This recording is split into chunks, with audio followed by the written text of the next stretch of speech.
Hi, this video is section B and we're starting from question 6.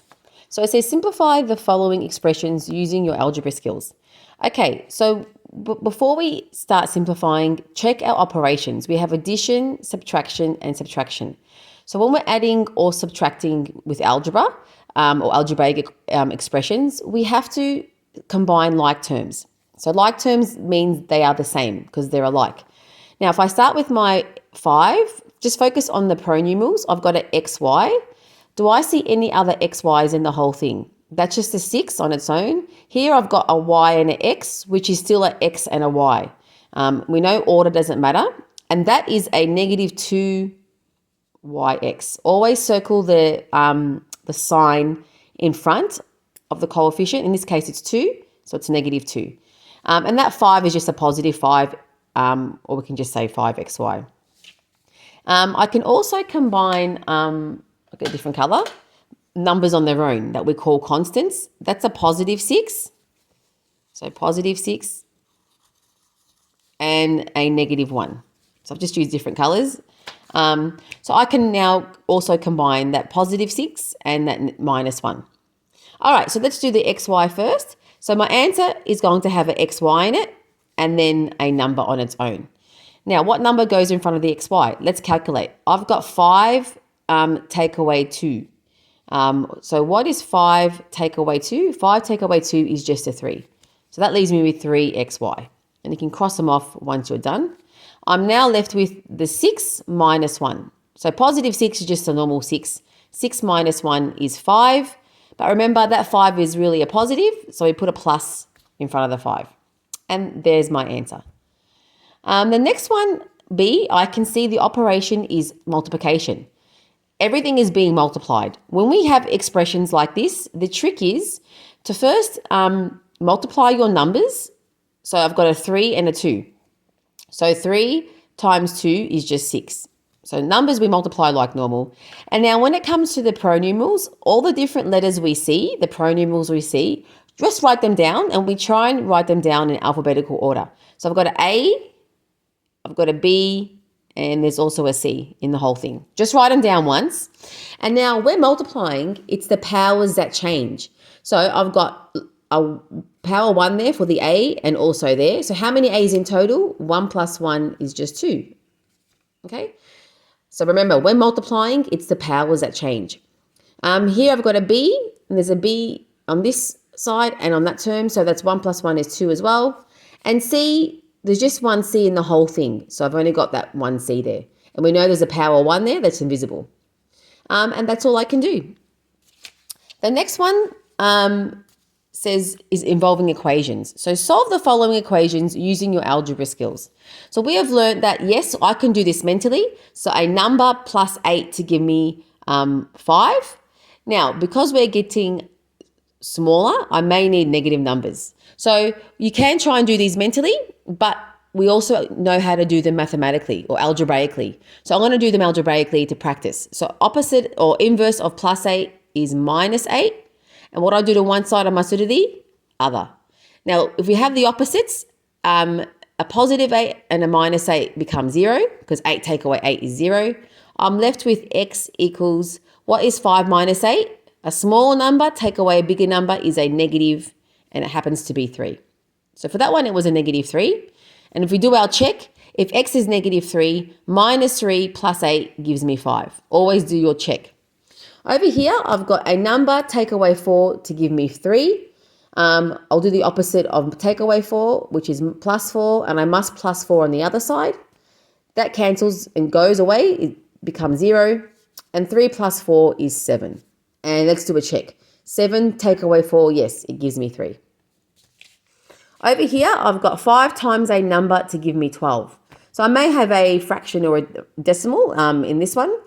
So now 5 is stuck to the x by times. So I divide by 5. And when we divide in algebra, we use a fraction line.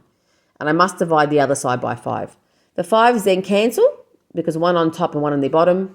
I'm left with x equals, now at this point you can go 12 divided by 5 and write a decimal, but it's much quicker to just write it as a mixed fraction. How many 5s can fit into 12? 5, 10, that's a big 2, remainder 2/5. So usually we write the answer as a fraction, a mixed number. Over here, I've got a number divided by 2 to give me 10. I can probably work this out mentally. I know 20 divided by 2 is 10. So I think x will equal 20. But let's show some working out. If I'm dividing by 2, that means I have to times by 2. So I'll be timesing 2 on this side. And when I write times on 2 on this side, we put it on top. You can just write it next to the x if you want to. That's saying x times 2 or 2 times x. The 2's just cancel, including the fraction line. So I'm left with x equals 10 times 2 is 20. All right, this one down here now has 2 steps. I know that because I want x, my final answer has to be x equals something, and I have to get rid of 2 numbers. So that has 2 steps. So we start with the number furthest away from the x. Now that plus 1 is on the fraction line with the x, and we know there's invisible brackets around them. So the one that's further away is the 5. Now 5 is being divided by 5, so opposite of dividing by 5 is to just times by 5. And if I times by 5 on this side, just cancel it straight away. So 5 on top and a 5 on the bottom. The most important thing is we have 2 times 5 here. Now I've got x plus 1, I don't have to write the brackets, x plus 1 equals 10.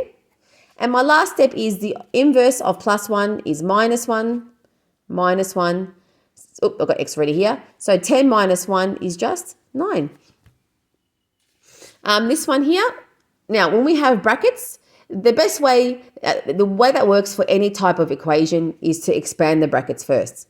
You can divide by 2 if you want to, but we're just going to expand. So 2 times x is 2x plus 2 times 3 is 6 equals 10. Now, at next step, I know I can see I've got 2 numbers, so 2 steps. 6, that plus 6 is the furthest away. 2 is stuck to the x by times. So the opposite of plus 6 is minus 6 and minus 6. So 2x equals 10 minus 6 is 4. And my final step is to get rid of that 2.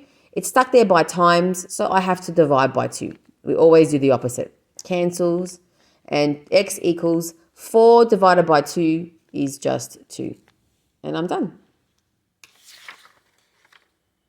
And now the other page had fractions. I just wrote it on another piece of paper. All right, so the next section, the next page had simplify the following fractions. So the first one was, so A, always check the operation. I have division. So whenever we multiply fractions, whenever we divide fractions, we turn it into times. Okay, so I've got equal sign. So I've got 5/8 times 25, and when I turn division into times, I have to flip the second fraction. So write the reciprocal. It becomes 4/25. Now at this point, if you go 5 times 4 is 20 and then 8 times 25 and work that out, you're making it harder for yourself and you're getting very large numbers. I'll just continue across. So my rule or the process we follow is simplify before you multiply. I've got a 5 on top and a 25 on the bottom. I can divide them both by 5. 5 divided by 5 is 1, and I'll get my fraction ready here too. And 25 divided by 5 is 5. Sorry, that goes over here. All right, so I've got a 1 up there and a 5 down there.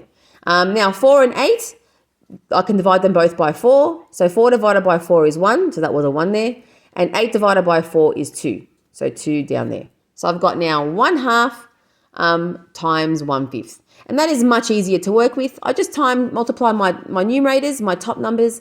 1 times 1 is 1, and 2 times 5 is 10. So my answer was 1/10. Now this fraction here, this question here is multiplication, but whenever we see a mixed number, we must turn that into an improper fraction. No matter what we're doing with fractions, go times and plus, always do that first. So 2 times 3 is 6 plus 1 is 7 over 2 times 2 over 7. Now, this is already times, not division, so I don't have to flip the fraction. But I can definitely simplify the 7s, cancel those, and the 2, 1 on top, 1 on the bottom. Everything becomes 1. So the answer just becomes 1.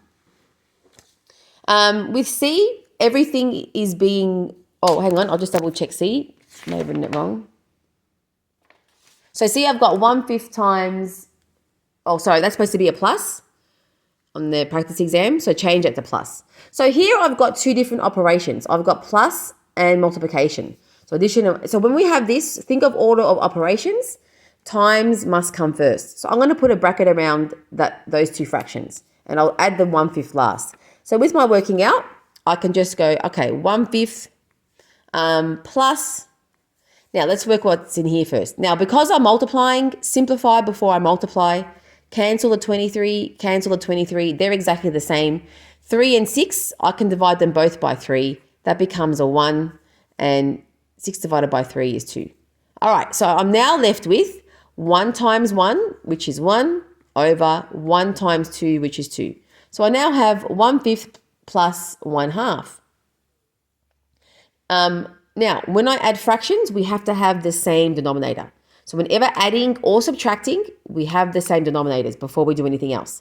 Now, to make 5 and 2 the same, the lowest common denominator or multiple I can think of is 10. So I just times them with each other. If you can't think of a LCM, just times them with each other. That's fine. Now, 5 times 2 is 10. So I have 1 times 2 is 2 over 10, plus 1 times 5 is 5, 2 times 5 is 10. And now I've got the same denominators. I've just created equivalent fractions. And I'll just continue here. I'm going to write them on the same denominator. So now I've got 2 plus 5 is 10, and 2 plus 5 is 7 over 10. So 7/10 was my answer. Now the last one for fractions, we've got 1/20 of 40. Now we know when we find a fraction or a percentage, because a percentage is just a fraction out of 100. So when I find a fraction or percentage of a number, of a value, of becomes times. We learnt the reason why in class a few weeks last term. So I've got now 1/20 of, now 40, I'm going to write it over 1. So I know it's on top. Now, I can multiply them out, but straight away I can cross off the zeros, or I know 20 divided by 20 is 1, 40 divided by 20 is 2. So I'm left with 1 times 2 is 2, and 2 times 1 is 2, and 2 divided by 2, I just get 1 as my answer. Oh, yeah. Well, I think I made a mistake. Hang on. Oh, sorry, it's a 1 on the bottom. 1 times 1 is 1. So cancel that. So 2 divided by 1 is 2. All right. It's just a bit hard holding the phone and trying to write. All right. And the last section is question 9, the last question. We're using for section B, we've got substitution. If M is 4, N is 2, and S is -1, let's replace these pronumerals with what they've given us. Now, I'm going to expand 2mn as 2 times m times n, because now I'm going to put numbers in there. 2 times m is 4 and n is 2. And now I can just multiply these. 2 times 4 is 8. 8 times 2 is 16. And I'm done. With B, it's, now be careful. If I had a takeaway in here, we have to be very careful. But I don't have takeaways there. But what I'm saying is I'm going to replace it slowly, step by step. So M is a 4, and then I must write the plus down. And now N is a 2. I must write the plus down. And S is a -1. So -1. And you can see why it's important to make sure we write the signs down in the question, because a positive and a negative will make a negative. So that becomes a takeaway. So I'm left with 4 plus 2, take away 1. So 4 plus 2, take away 1. And remember, we've got addition and subtraction. They are equal operations. We work from left to right. So 4 plus 2, I'll just squeeze it here because I haven't got room. So 4 plus 2 is 6 first, and 6 is then got -1 there, and 6 minus 1 is 5. So for B, you should have got 5 as your answer. Now, with C, C is looking more complicated, but just substitute, and it's just as easy. So 5, now in between the 5 bracket and the 5 is a times, but still keep the bracket there because we've got to do the bracket first. M is 4, and then plus 2, times, and I've got 20 divided by a number, which is 2 as well, over there, so 20 divided by 2. All right, so now I've got 5, so my brackets first, times 4 plus 2 is 6. Okay? Now because this is a fraction, when we've got a fraction division in fraction form, we must divide this first. So don't go left to right. We'll go 20 divided by 2 first. 20 divided by 2 is 10. And now I just multiply my numbers. So 5 times 6 is 30. 30 times 10 is what's next. And now I've got 2 zeros. So 3 times 1 is 3. Add the 2 zeros and I got my 300. And our last question is I've got the square root of n squared. Let's replace n with, it tells us n is 2. But don't, and when we substitute, when we have powers, always put brackets. Get into the habit of doing that now. So that's still 2 squared, but I've substituted with brackets, okay? If that 2 was a negative, it'll be very important we do that. Now 2 squared is just 4, and the square root of 4 is 2. And our answer is 2. And that's it for section B.